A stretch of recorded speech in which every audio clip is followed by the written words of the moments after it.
Well, a Czech artist by the name of Alphonse Mucha changed the world of art forever with his unique paintings. You can now see them at a fascinating exhibit at the Nelson-Atkins Museum of Art, and Matt Stewart is there to show us. Matt? And my apologies, Crystal, I didn't tell you how to say his last name. It's not Mucha, it's Mucha.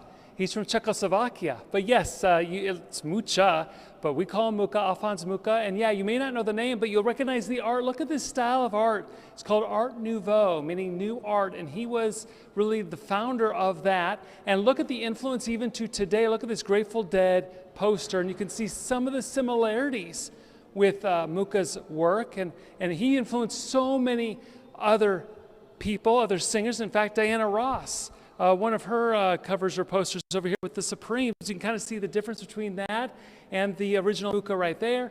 And Amy's a curator of this. And tell us a little bit about how this one artist has influenced so many other artists even up to today.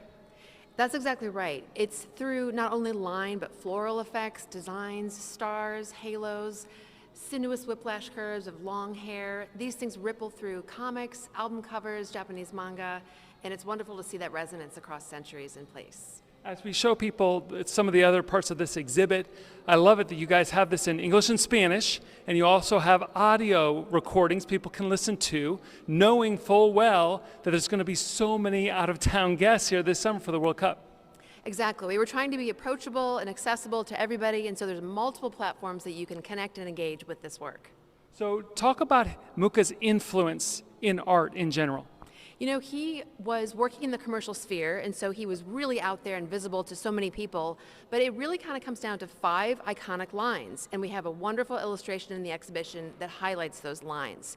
Cue formula, whiplash curves, these are the building blocks that these later artists are looking back to and developing their work. So when Mucha kind of created these lines in his art, he repeated that in all of his future art. He did. In fact, you know, he wasn't entirely comfortable with just commercial work. It wasn't fulfilling to him.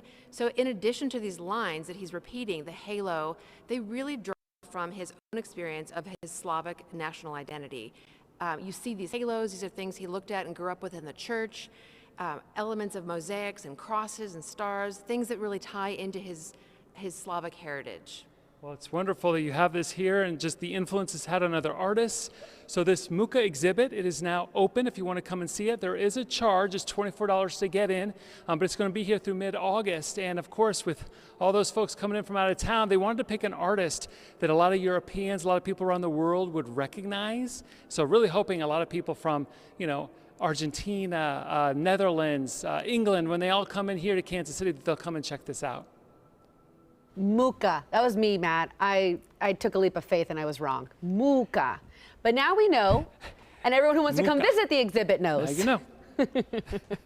All right. Thanks a lot, Matt.